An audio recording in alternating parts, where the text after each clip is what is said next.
para falar um pouquinho também em quais as dificuldades principais que a gente teria para a implementação de diretrizes e protocolos de anticoagulação, do tratamento de AVC aqui no Brasil, eu gostaria de chamar o Dr. Otávio Pontes.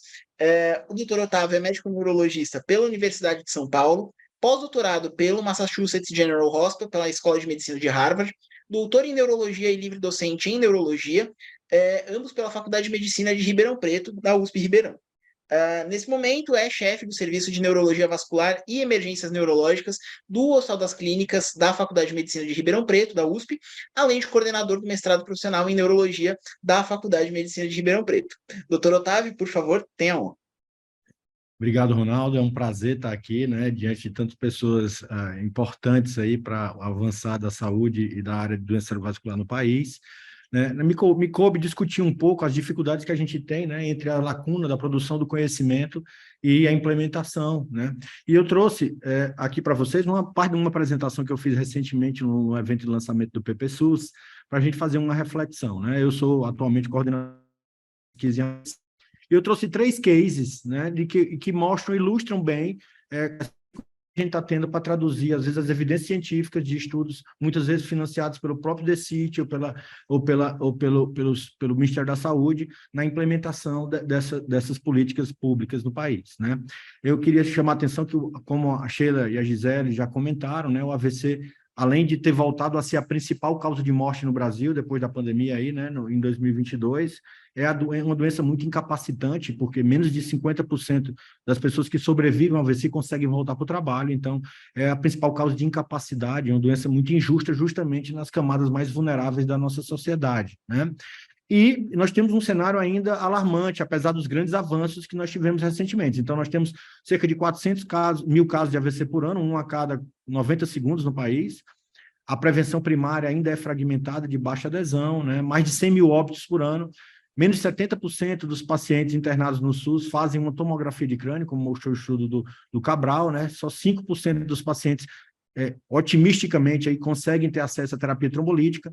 Só temos cerca de 100 centros ainda de AVC credenciados no Ministério da Saúde, o tratamento endovascular ainda não reembolsado pelo SUS, DOACs ainda não foram incorporados no Sistema Único de Saúde, né? Menos de 30% dos pacientes saem do hospital com uma investigação etiológica adequada, né, para detectar uma fibrilação atrial. Então, não adianta nada eu tratar o paciente com AVC e dar alta para ele com aspirina, se ele tem FA, ele vai precisar sair anticoagulado, né? E, além disso, poucas cidades no Brasil com uma linha de cuidado implementada, né, e uma reabilitação ainda fragmentada. Queria salientar esse ponto fundamental que a Sheila falou, que qualquer nova tecnologia, seja ela um medicamento, seja ela um device ou um novo procedimento, precisa estar inserido dentro da linha de cuidado, né? Não adianta você criar um templo de marfim, né, um local onde se faz procedimento, ou onde administra um remédio, se aquele cuidado novo, se aquela nova tecnologia não está inserida dentro de uma linha de cuidado. E, felizmente, no AVC, a gente viu, um ponto importante é que nós estamos diante de uma condição que não precisava ter um quadro tão trágico como ele tem, né? Porque é uma doença que tem prevenção e tratamento. É possível reduzir até 80% a 90% dos casos de AVC com o controle adequado dos fatores de risco, né? Com o controle da pressão, da diabetes, da dislipidemia, com exercícios, anticoagulando o paciente com FA. Mas, além disso, também é possível, hoje em dia já existe tratamento para AVC na fase aguda, que é extremamente eficaz. O problema não é a eficácia. O problema é a logística de colocar o paciente certo no lugar certo, na hora certa. É quase que um desafio de fluxo de atendimento, né? De gestão de fluxo de paciente. Então, dentro da Rede Nacional de Pesquisa, né, uma rede foi criada pelo Ministério da Saúde, pelo DECIT, por essa portaria em 2014. Eu tenho a honra de coordenar essa rede. É um grupo de pesquisadores, né, geralmente de instituições aí de renome nacional e internacional, que trabalham no Brasil justamente para avançar o cuidado do atendimento ao AVC através da produção de ciência, né, de novas evidências tecnológicas e científicas que realmente venham avançar e aplicado, sobretudo, à nossa realidade, né?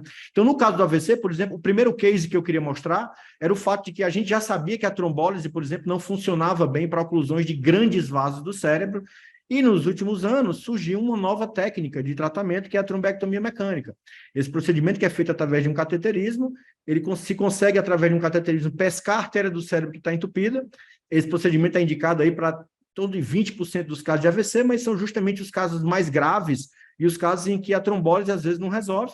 né? Através desse procedimento é possível pescar esse coágulo e desentupir essa artéria do cérebro e eu consigo restaurar a irrigação sanguínea cerebral. Os resultados são impressionantes e dramáticos. Isso já havia sido demonstrado no exterior, em vários estudos internacionais, né?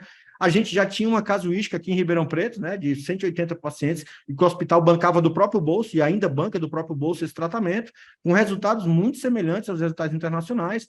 A gente chegou a organizar uma diretriz nacional, né, em 2017, recomendando a incorporação como nível 1 de evidência, baseado nesses estudos publicados na New England em 2015 e 2016, mas, infelizmente, o Ministério da Saúde hesitou na implementação disso por falta de evidências locais que provessem evidências de eficácia e de custo-efetividade desse tratamento no país. Bem, já passava 17 anos, demorou 17 anos para a incorporação da trombólise para AVC, e a gente não podia deixar que demorasse 17 anos para que a trombectomia fosse incorporada. Então, a gente decidiu realmente tocar um estudo bancado pelo DECID, da Rede Nacional de Pesquisa, que randomizou pacientes com AVC para trombectomia mecânica na fase aguda do AVC.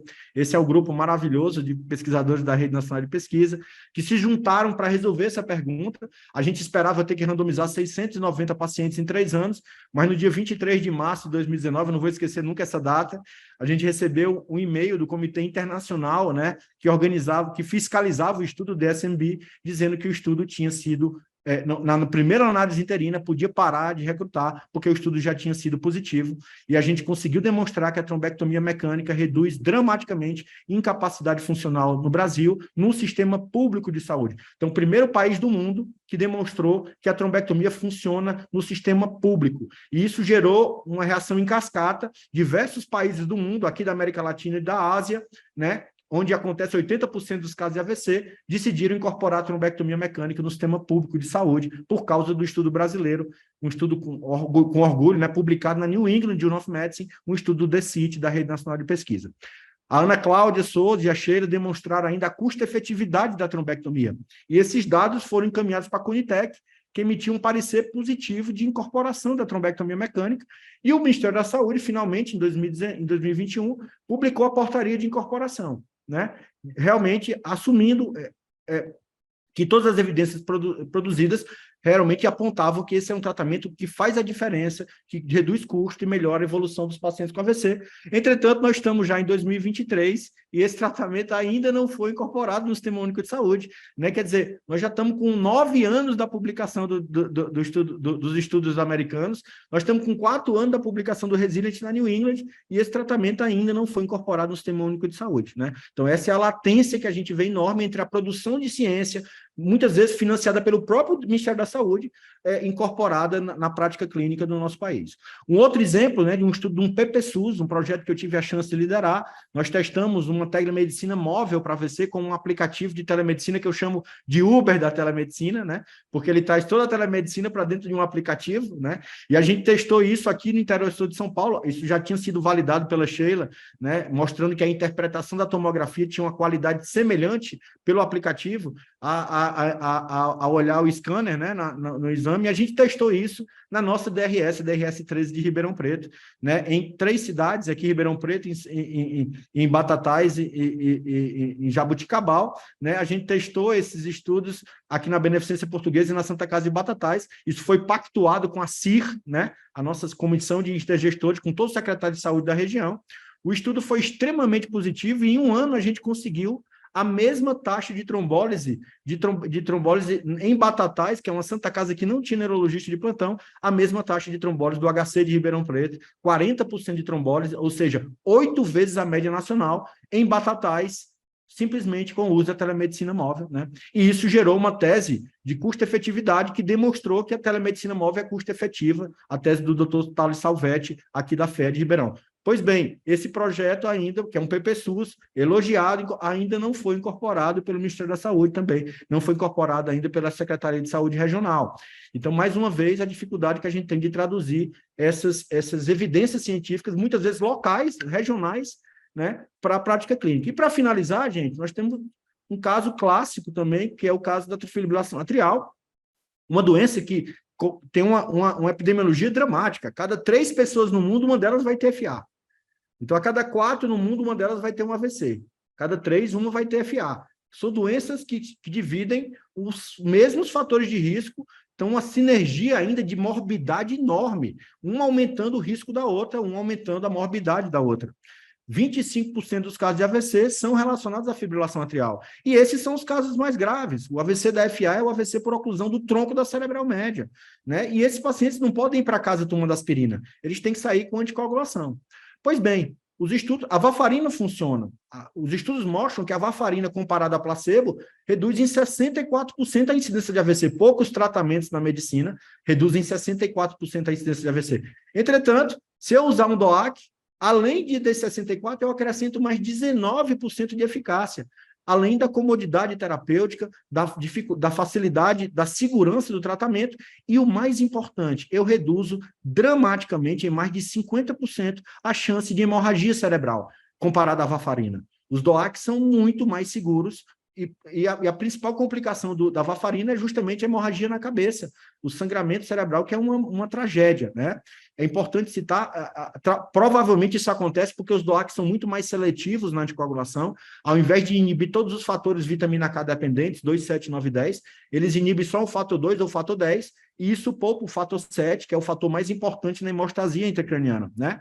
Pois bem, esse trabalho, essas medicações que já não são mais nem NOACs, não são mais nem novos anticoagulantes, já são DOACs, né? A gente já tirou o N, porque não é mais novo, já tem 15 anos, né, que esses estudos estão aí, já foram incorporados, né, no mundo inteiro. Infelizmente, em 3 consultas públicas da Conitec, o tratamento ainda não foi recomendado, a incorporação não foi incorporado no Brasil ainda, pela presença da varfarina, mas a gente sabe que a varfarina não consegue fazer uma rivalidade em termos de eficácia nem de segurança para esse tratamento, e já tem diversos estudos mostrando custo-efetividade da trombectomia, da anticoagulação com DOAC no Brasil.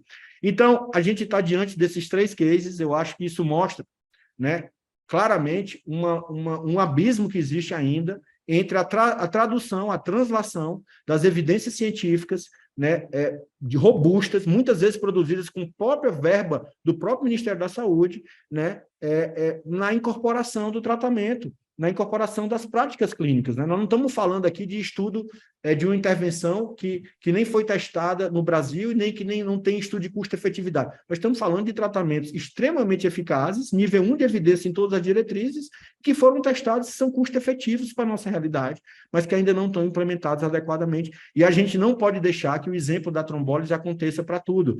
17 anos para incorporar a trombólise no Brasil não pode se repetir para outras estratégias. Eu queria finalizar, Ronaldo, com essa frase, né, do nosso querido e saudoso, né, que nos deixou, Norberto Cabral. Ele dizia que todo estresse gera movimento. Então, esses momentos em que a gente tem essa possibilidade de discutir os problemas são importantes para a gente crescer. E eu venho aqui com uma mensagem da Rede Nacional de Pesquisa, uma mensagem otimista, né, de tentar enxergar o copo mais cheio do que vazio, né? Na verdade, a gente enxerga essas lacunas como oportunidades para avançar o cuidado dos pacientes com AVC no nosso país. E eu queria deixar registrado o nosso agradecimento ao trabalho muito importante que o Ministério da Saúde tem feito nos últimos anos, e sobretudo nessa nova gestão agora, né?